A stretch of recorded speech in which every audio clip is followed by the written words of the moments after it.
Hello, everyone, and welcome to this session looking at innovation in the splash category, which is all to do with water. I'm delighted to have with us here today Alan Mahony, my good friend over from Saudi Arabia. He's the executive director for attractions at Seven, which is the Saudi Entertainment Ventures, which is a hugely exciting company building attractions in Saudi. So how are you today, Alan? Good, thank you, Charlie. It's great to be here. Good stuff. And apologies for the strange lighting in this room. We've got a bit unusually got a bit of sun in midwinter here in the UK. So we always have sun here. So yeah, look at that. Yeah, so I thought we'd talk, Alan. If you could tell us a little bit about your career to date, because I know you're much travelled and you've been involved in some amazing projects. So just give us a bit of background. Yeah, so originally from Australia and on the Gold Coast. Originally with Wet n Wild Water Park before moving over to do Warner Brothers' first ever theme park on the Gold Coast. Then I did some work with SeaWorld, which was all under the Village Roadshow flag. Then after 10 years in the attractions industry in Australia, I moved into Asia and in fact went into China in 1996 to open China's first ever water park. Then for the next 25 years, I had an amazing career of amazing projects, experiences, and most importantly, really meeting some fantastic people during that time. So during the 25 years in Asia, I had projects in China, Vietnam's first water park, Taiwan, Malaysia with the Sunway Group. Back into China, did work with the Chimelong Group, the Beijing Water Cube project, other projects around. Went back into Thailand, then came back into China again for the Atlantis Sunya project. And, I think what the most exciting thing was not just the innovation of the attractions, was the innovation of watching the Chinese people grow, the Asian people grow in the industry. 25 years ago, it really was an industry everyone commented, questioned. While we're talking about splash and water, people said, wow, water parks can't work in China. The Chinese don't want to be in the sun. Well, within a few years, Chimelong became the #1 attended park globally. And if you go to China now, you're seeing everyone tan, tattooed, young, healthy. And, it's really part of this innovation of water parks and going into the surfing experiences and various things that have brought this new generation on. So it's been an exciting 25 years. And now I've just moved into Saudi with the Seven Group, who are moving forward with some amazing projects, amazing concepts. And it's very exciting to be in Saudi now, because I really believe that's the next step of the future within our industry. I know I've talked to you in the past about some of the days when you've first opened parks in China, and you've been astonished at the reception and just the sheer number of people coming. Yeah, like Chimelong Water Park, I think what the amazing thing was, within 6 weeks of opening, and you've got to understand, we had 1,500 staff, all brand new. No one had ever seen a water park, let alone they experienced our training. And within 6 weeks, we had 35,000 people within the park at one time, which was just never heard of. It was amazing. And then, Chimelong, within the second year, we grew into 50,000 attendances by, again, innovation and adding night events and building a stage and putting on entertainment. So what we found was 30,000 people during the day, then another 20,000 people would come in at night. It was quite amazing. So again, that was innovation, not just through technology, but looking through people experience and entertainment. Right. And didn't you work on the Beijing Cube as well? Yeah, the Beijing Cube was amazing because we opened exactly 2 years after the Beijing Olympics. When the water cube was built for the aquatics, they kept 1/3 free, and we developed that 1/3 into a water park and opened, as I said, exactly 2 years after in 2010.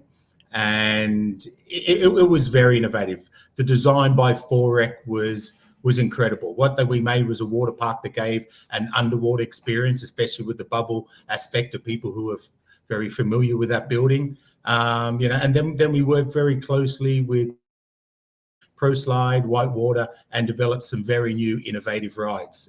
It was, in fact, the first ride house with ProSlide, and we really did some fun, incredible innovations on that attraction that was really a centerpiece of the park and really brought people into that attraction, spending up to hours on it. Right. So you've really been at the heart of the evolution of the water park industry and the broader theme park industry in Asia through your time. So how have you seen people's expectations change during that time? When you first were there, for example, what were they expecting?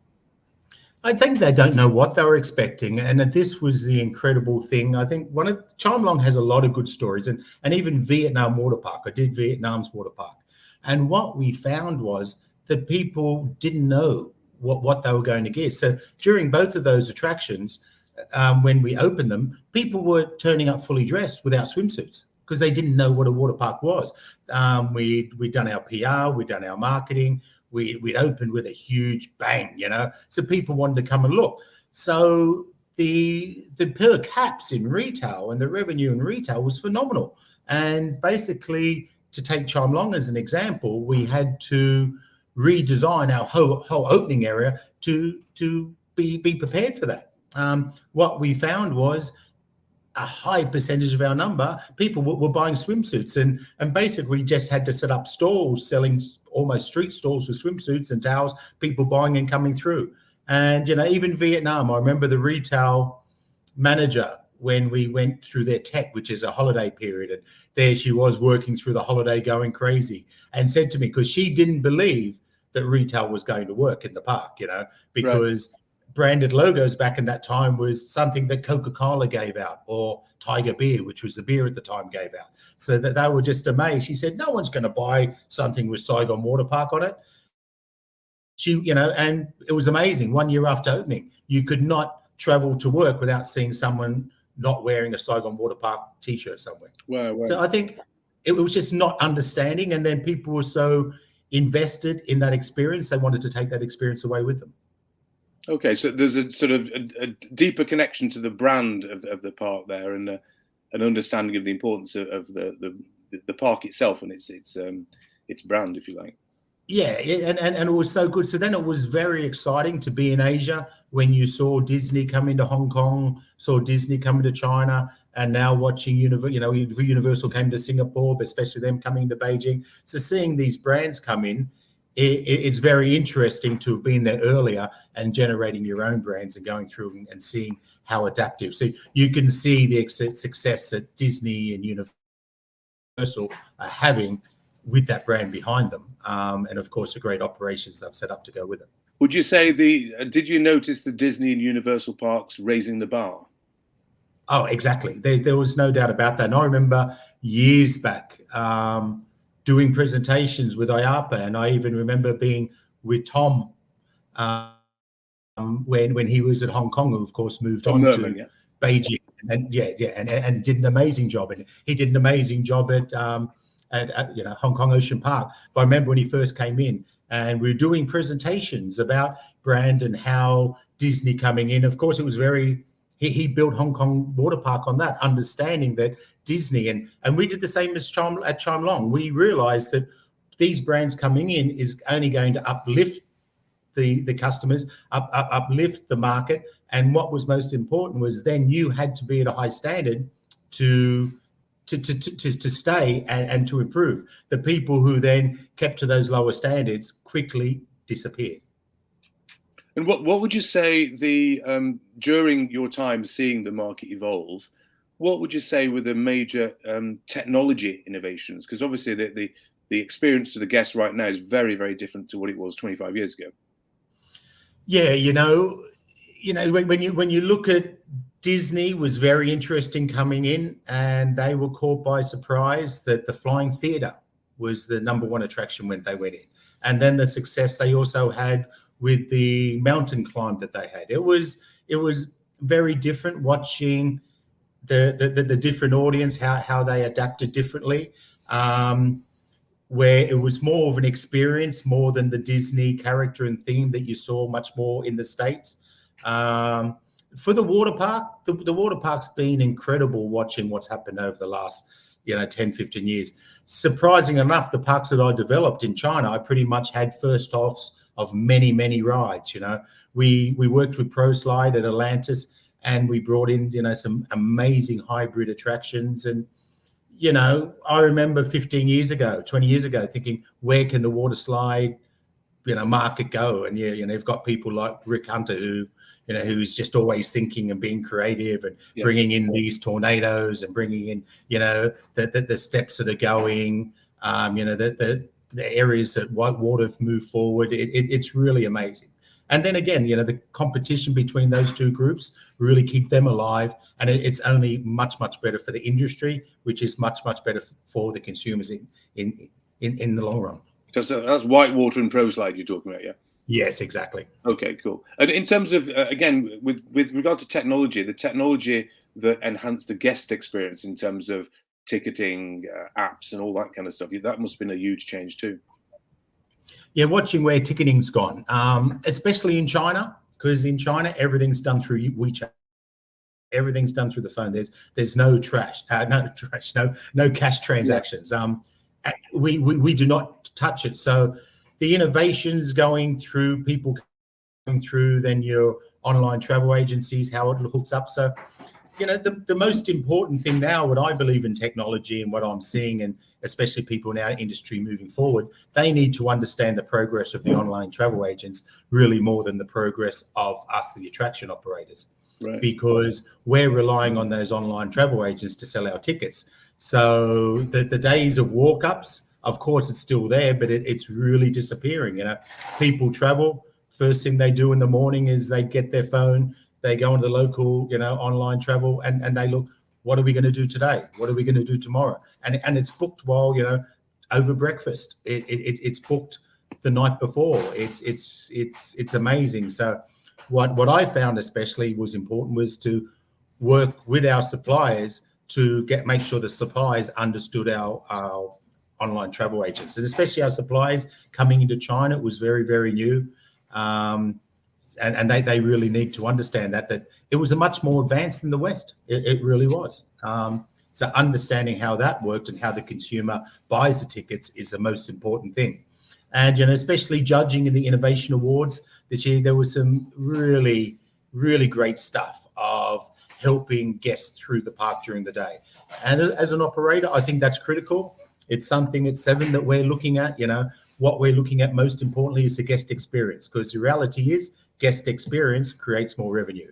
And that's what we found at Atlantis in China. We really looked at that guest experience, how it went through, how we could assist with apps, how we could, you know, our queuing systems. There's so much you can do to make that experience so much better. Right. I suppose like in the way that Miral are doing over on Yas Island in the UAE, the whole experience is becoming seamless, isn't it, from a technological perspective for the guest? Look, well, 100%. And, you know, I think I was lucky enough to see that through China. You know, the interesting thing is, you know, we worked so long to do so much for years and years. How do we do cashless systems? And we're lucky enough that WeChat just put that together and away it went. I remember when I went in with my interviews and, you know, Kirsten had brought over people from Dubai who were very new to China. And I was like, you know, it's the way it's going to work. It's all going to go through WeChat. And, you know, people going, oh, yeah, but it's a water park. Who's going to carry their phone? Two reasons they carry their phone. Most importantly is so they can take their pictures that they can put onto their moments, which is, you know, tied up in China to WeChat straight away. And secondly, we make the money out of selling the waterproof cases. Right. It's a win-win. Good stuff. Now, practically, Alan, we're talking about innovations, and you've worked with suppliers across the world for many years. Do you have any top tips for suppliers when pitching operators? What should they do? Have faith in your product and sell your product, and only talk about your product. Personally, when I know someone is very proud of their product and you can see it through a presentation, you want to keep talking to those people. You want to dig in further about that attraction. When people start to say, oh, well, you should use my project because my product, because this project's no good, or this project, then I really feel that I'm getting a negative sales pitch. So that person is not confident in their product. Right. So what I see is confidence in a strong product and just selling that product. Don't look at the opposition. Anyone in the industry knows the opposition. We know what we're looking for. As an operator, most importantly, we know what we want. So what we want in a supplier is someone that we can talk to. I feel in the water park industry, we've been very lucky that we can do that. We can really sit down and talk to people. And I'm seeing a lot more now as I'm doing a lot more work with attractions that, again, talking to the suppliers, and not even the suppliers, your designers, your engineers, really talking about the needs, the growth that we want. And, I think suppliers need to understand our consultants who we're working with. And then during the phases of developing the attraction, working as a team with us, the consultants, and themselves, always one large team moving forward. Because, you must have worked with some of these suppliers you mentioned for decades. Yes, absolutely, decades. And friendships are very important. It's very important to be able to jump on the phone, and it's quite often we've jumped on the phone and done some things. It's very, very exciting. The chief attractions officer here at Seven has had some great ideas of how to develop snow parks, and so he just gets the idea in his mind, gets on the phone to the supplier and says, "What about we try this?" So you'll see Seven coming out in the future. I can't talk too much now, but introducing some amazing snow parks, and it will have some amazing innovations in them. Wow. And I suppose this kind of arms race you've seen in water park design over the years has been only good for the industry and good for the visitors. It is. It's great. It's good to see. I've worked with all the suppliers, and I think most important that comes on what we're looking at the innovation of the ride is the follow up after the ride's installed. That's what's going to win or break and make you. Like, it's, if you innovate and just sell something and don't follow up with your service, it's an issue. So what, those relationships we've found, we've had amazing new innovations, amazing new rides. But I'll tell you now, when you're putting in the first ever ride globally and you're in China, nothing goes smooth during the initial testing, and there's a lot of work. So you need people on ground. We need those people jumping on planes, being over there, being prepared for the hard work to have that ready. And I suppose your past experience with working with them on successful projects means you're happy to keep working with them. 100%. It's all about the success, and I think that goes either way too. Suppliers who sell to successful operations are always happy to go back to that project as well. So, Alan, if you had a magic wand, what future innovation would you need? I.e., if you had X, that will enable you to do Y. Well, mate, that's a beauty. But understand you're talking to an operator here, so we rely on these innovators who you've got and have just come through, and it's very important that I'm going to sit back and let them wave their magic wands. But if I was to have a magic wand, it's got to come back to operations. And what I would love is that perfect human resources system that means that you never have turnover in your work. That your staffing stay, that, right before the big summer peak, you don't lose 20, 30% of your staff. I would like to wave a magic wand and everyone's happy and everyone stays and everyone offers good, perfect guest services. Wow. So, that must be being worked on right now then, right now. Cool. It is. No, okay. It's just getting those fun systems and a happy workplace together. But, exactly, going into a new market right now, our biggest challenge is putting our team together. We've got incredible suppliers, we've got incredible designers, we've got a great industry that can give us those great innovations and ideas. It's our job to operate, and coming into a new market, that's our challenge. So I'd love a little magic wand around that. Okay, cool. Well, getting to our Innovation Awards, first of all, thanks so much for being a judge and for taking the time to look through them. I know there's quite a few. It was excellent. It was good fun. And it's good. It's great to see what the new innovations were. So it was almost like sitting in 20 meetings in one day. It was amazing. Fantastic. And were there any in particular that stood out to you? Because there were some quite unusual ones and a lot of innovation on display. Yeah, what I enjoyed seeing that was very new was the Summit One Vanderbilt. Oh yeah.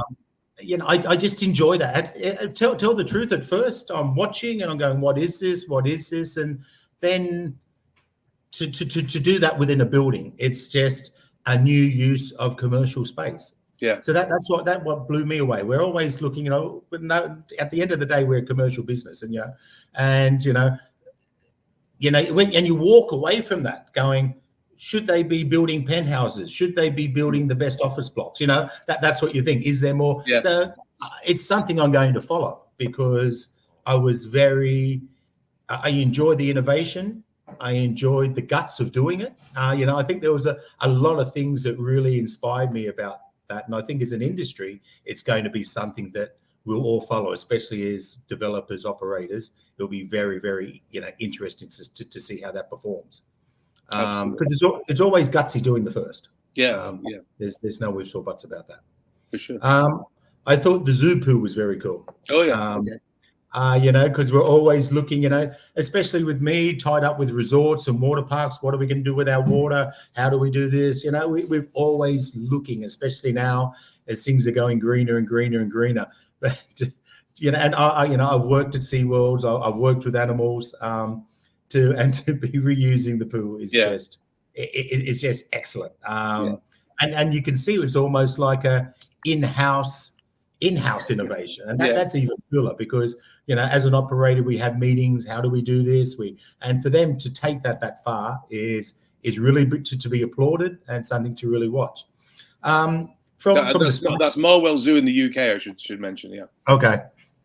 From the splash side, definitely, where sea systems are going. I've worked with sea systems before with the sea track, and had a lot of success. But it's great to see them moving into the underwater cars. They've even got some simulated rides, and where they're going is very exciting. And what I do like about their sea-based simulators is they've got a knowledge of the water. So I believe, and when I look at what they put forward, it's very exciting that it's a real water existent. And working with water parks and aquariums, as I have and do, they're coming up with some amazing innovations, and I'm very impressed with the way that they're stepping forward and expanding their scope and keeping the same focus on underwater experiences. Yeah, and again, they're a supplier with a track record, a long track record of successfully creating innovative products. Yeah, and again, to follow their innovation, just from an operator's point of view, especially Lens, they were always there. Their support, their backup was very, very strong, very good.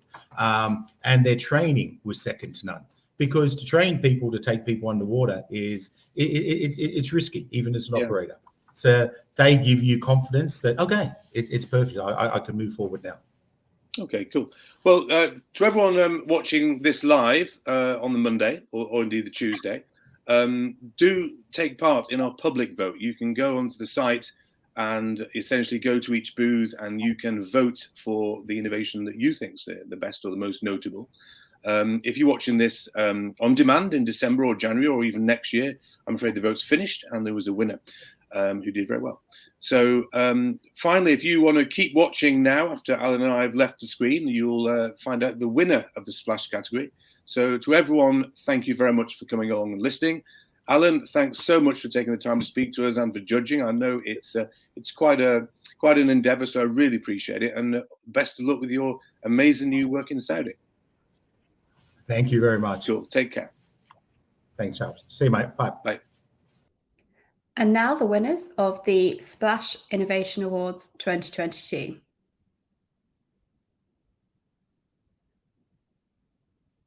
Third place to Play Fountain from Play Fountain International BV. Second place to Switchback from ProSci Technology Incorporated. And first place to Aquatica Underwater Ride System from Subsea Systems Incorporated. Congratulations to all the winners and to everyone who entered the category.